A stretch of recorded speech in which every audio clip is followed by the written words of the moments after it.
Good morning, dear student. We started our lesson number 3rd, the Delhi Sultanate. And in this chapter, we see about the Sultanate period. हमने सबसे पहले क्या देखा? Slave dynasty. उसके बाद देखी Khalji dynasty. And now we see about the Tughlaq dynasty. Which Tughlaq? Tughlaq is dynasty rule for the close to 100 years. How many years?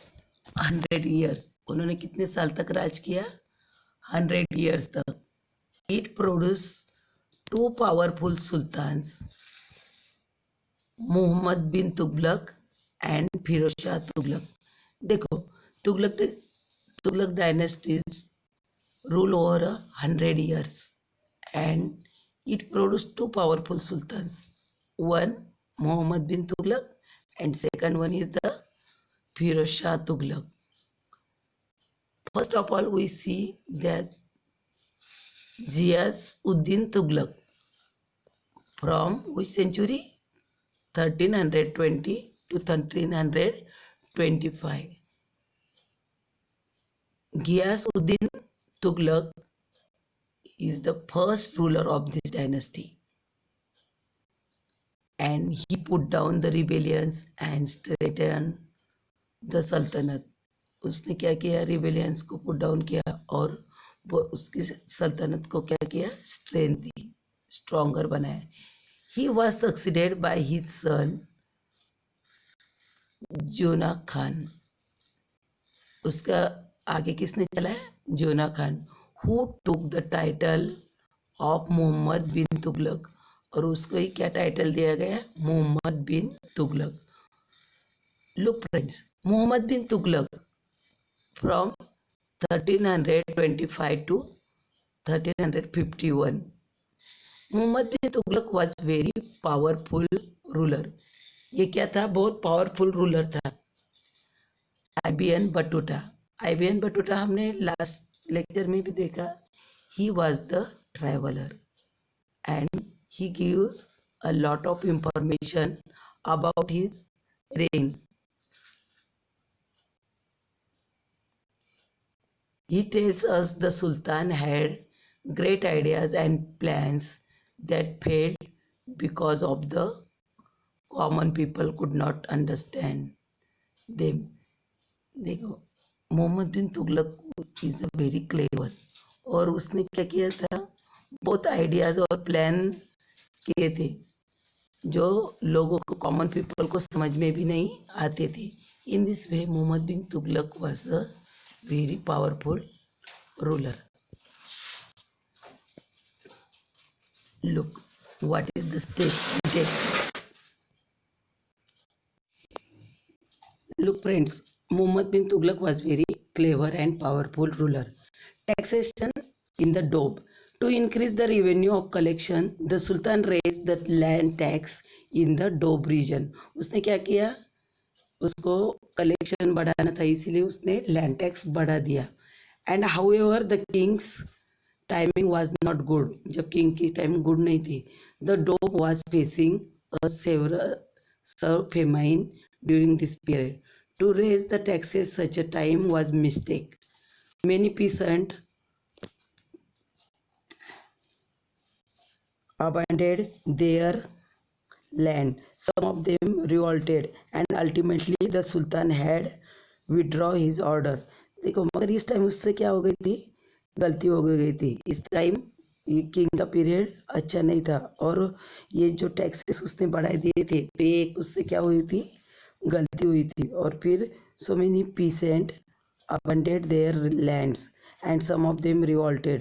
और ये करके उठे तो अल्टीमेटली सुल्तान को ये ऑर्डर्स विड्रॉ करने पड़े. Next is the capital, shift of the capital.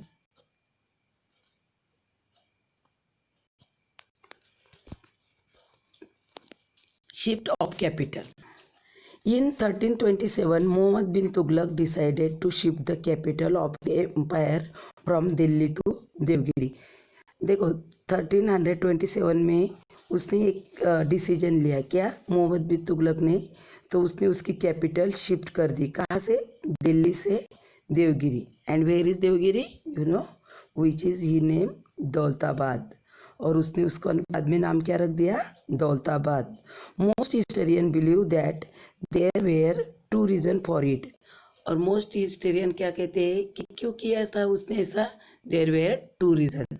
Number one, the sultan felt that he would be able to control and administer the empire better from the Daulatabad since it was located in the center of the empire। देखा, सुल्तान को ऐसा लगता था कि यहाँ से वो सबके ऊपर कंट्रोल कर पाएगा, और दौलताबाद क्या था, एम्पायर के सेंटर में था। Second one, the Mongols were constant threat to the Delhi, Daulatabad would be safe for the Mongols attack, and Mohammed bin Tughlaq ordered the entire population of Delhi to move the Daulatabad. देखो, और second reason क्या था, जो Mongols थे वो उनको बहुत trouble देते थे दिल्ली में, और दौलताबाद क्या था, फॉर सेफ था, किसके लिए, मंगोल अटैक से बचने के लिए। इन दिस वे मोहम्मद बिन तुगलक ने ऑर्डर दे दिए लोगों को कि जो दिल्ली की लोग हैं तो उनको दौलताबाद में मूव करने को लगा दिया।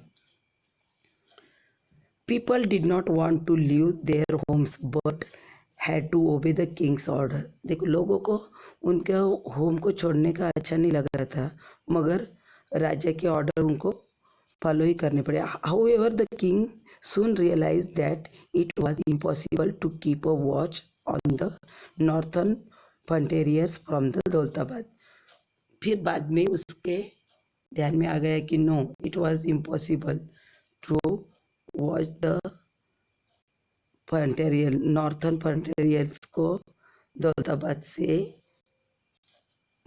वॉचिंग रखना इम्पॉसिबल था। So he ordered reshift of the capital, फिर उसने ऑर्डर दिए किसके, reshift of the capital.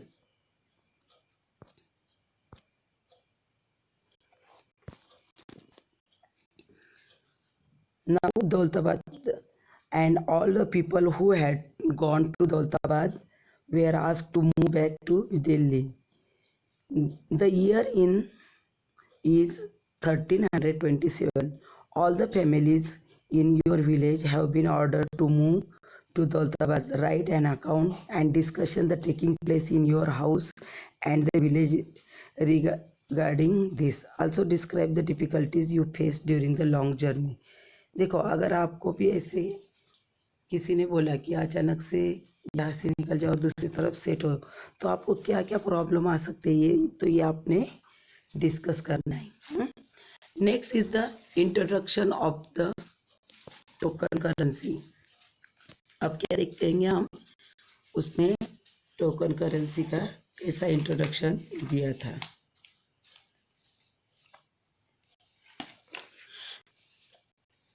In 1329, which 1329, Mohammad bin Tughlaq introduce token currency. उसने क्या किया, टोकन करेंसी को इंट्रोड्यूस किया, कब, in the 1329। There was a shortage of silver during this period, और ये पीरियड में क्या था, सिल्वर का शॉर्टेज हो गया था। So the sultan decided to mint coin of brass and copper for day to day use. और फिर सुल्तान ने क्या डिसाइड किया था कि सिल्वर का टुकड़ा था, तब सिल्वर का शॉर्टेज हो गया था उसके पीरियड में, तो उसने क्या ऑर्डर दिए कि to make the brass and copper coins for daily uses. These coins had the same value as pure silver coin.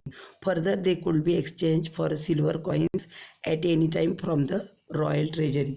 देखो, इसकी भी कीमत और सिल्वर कॉइन की सेम थी, तो वो आप कभी भी एक्सचेंज कर सकते थे, किससे, रॉयल ट्रेजरी से।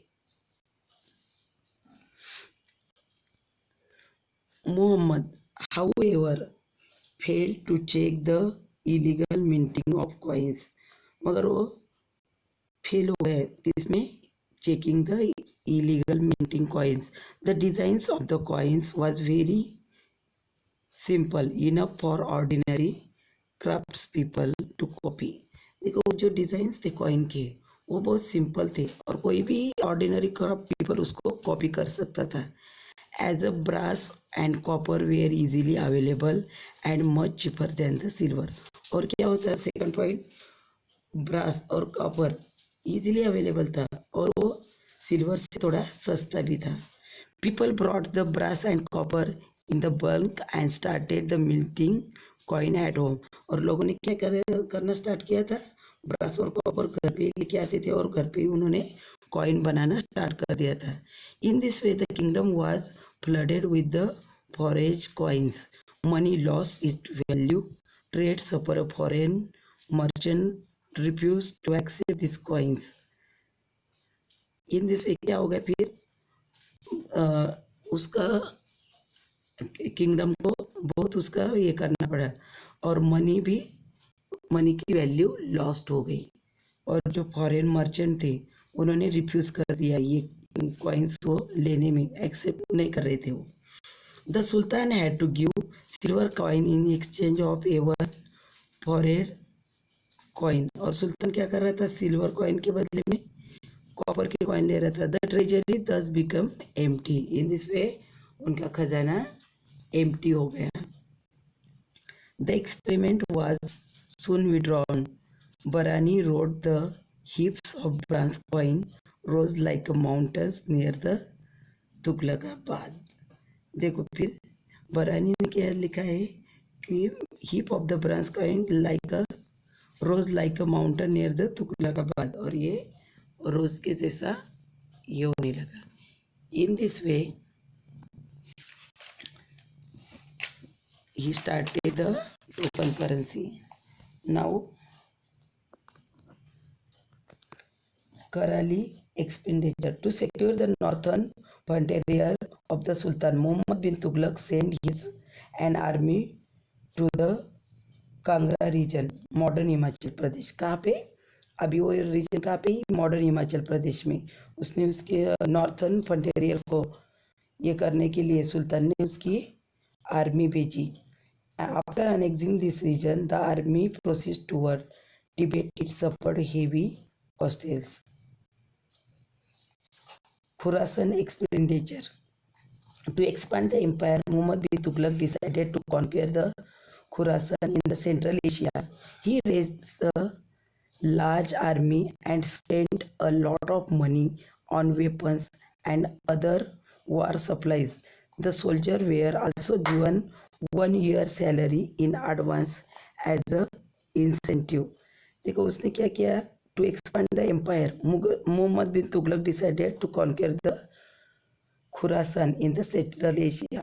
देखो उसने उसको एम्पायर बढ़ाना था, इसलिए उसने क्या किया, उसकी आर्मी को कहाँ पे कॉन्केयर करना शुरू कर दिया, सेंट्रल एशिया में, खुरासान. और उसने क्या किया, लार्ज आर्मी को वहाँ पे भेजा और उनको क्या किए, बहुत सारे पैसे भी दिए और वेपन्स भी दिए for the war. And the soldier were also given 1 year salary in advance. और सोल्जर को 1 year की सैलरी एडवांस में दी. However the expedition was withdrawal because the difficulties the army would face in an alien land. The soldiers so recruited were disarmed. Muhammad bin Tughlaq became very unpopular because of this scheme. और इस scheme से क्या हो गया, Muhammad bin Tughlaq unpopular हो गया. He lost the trust of his Nobel. और उसने उसके नोबेल का ट्रस्ट भी खो दिया. The Ulema and the people of his empire. The Sultan was unable to control the empire effectively. और फिर ये सुल्तान अनेबल हो गया पीपल को एम्पायर करने कंट्रोल करने में. And revolts broke out in the Bengal. और इधर से बंगाल, गुजरात और वारंगल से भी लोग रिवॉल्ट करने लगे थे. 2 powerful regions kingdom, Vijayanagar and Bahmani, came up in the south India and Deccan respectively. देखो in this way Mohammad bin Tughlaq unpopular हो गया उसकी पॉलिसी की वजह से. और उधर इधर से वेस्ट बंगाल में, गुजरात से भी लोग रिवॉल्ट करने लगे और उसके किंगडम, 2 किंगडम पावरफुल आ गई साउथ इंडिया में. कौन सा, विजयनगर है, Bamni. So student, we will stop here. See you in the next period. Okay, bye.